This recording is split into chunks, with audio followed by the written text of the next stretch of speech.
यह क्वेश्चन बहुत ही famous question है, ये एग्जाम में बहुत बार पूछ चुका है, बच्चे देखकर कंफ्यूज हो जाते हैं और इसका आंसर गलत निकाल देते हैं। आपको आंसर गलत नहीं निकालना है, आपको इस वीडियो को देख करके आपको सीख लेना है।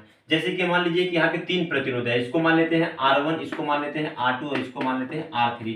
क्या पूछा है? AB के बीच तुल्य प्रतिरोध निकालना, मतलब इन तीनों को जोड़ करके हमें एक बना देना है। तो सबसे पहले हमें पहचान करना पड़ेगा कि यह श्रेणी क्रम में है कि समांतर क्रम में है। तो बहुत बच्चे क्या करते हैं, इस एक लाइन में देख करके वो समझ जाते हैं कि वह श्रेणी क्रम में और जोड़ देते हैं 3 3 3 लिख देते हैं आंसर 9, जो बिल्कुल गलत है। यह श्रेणी क्रम में नहीं है। तो भाई श्रेणी क्रम में तो ये किस क्रम में हो सकता है? समांतर क्रम में हो सकता है। अब कैसे हो सकता है समांतर क्रम में, आप इसको समझ लीजिए। जैसे कि मान लीजिए पहला प्रतिरोध है, पहला प्रतिरोध का यह मान लीजिए कि ये पहला टर्मिनल है। कौन सा टर्मिनल? पहला टर्मिनल। अच्छा, इसी तरह से यहाँ पे दूसरा प्रतिरोध है, दूसरे वाले का मान लीजिए कि यहाँ पे पहला है और ये तीसरे का ये पहला मान लीजिए। तो यहाँ पे क्या किया गया, इन दूसरे के पहला को और तीसरे के पहला को और पहले के पहला को क्या कर दिया, एक साथ मान लीजिए यहाँ पे जोड़ दिया गया है। ठीक है, उसी तरह से देखा जाए तो पहला का जो दूसरा टर्मिनल है, दूसरे का जो दूसरा टर्मिनल है, इनको क्या कहते, तीसरे की दूसरे के साथ जोड़ दिया गया है। तो यहाँ पे देखेंगे यह वाला तार जो है इसके साथ जुड़ा हुआ है और यह दोनों तार क्या है, इसके साथ जुड़ा है। तो यह किस क्रम में है? यह समांतर क्रम में है।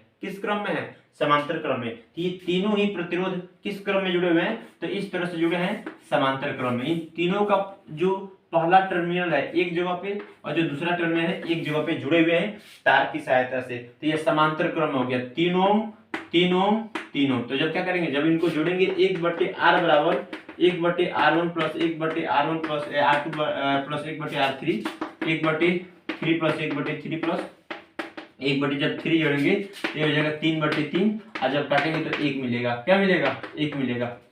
ठीक है, तो R का मान कितना आ जाएगा? R का मान 1 ओम आ जाएगा। ठीक है, तो ये लोग इसको 9 ओम आंसर ला देते हैं, जो बिल्कुल गलत होता है। तो इस तरह से आप इसको पहचान करके आप हल कर सकते हैं। ठीक है, नोट करिए।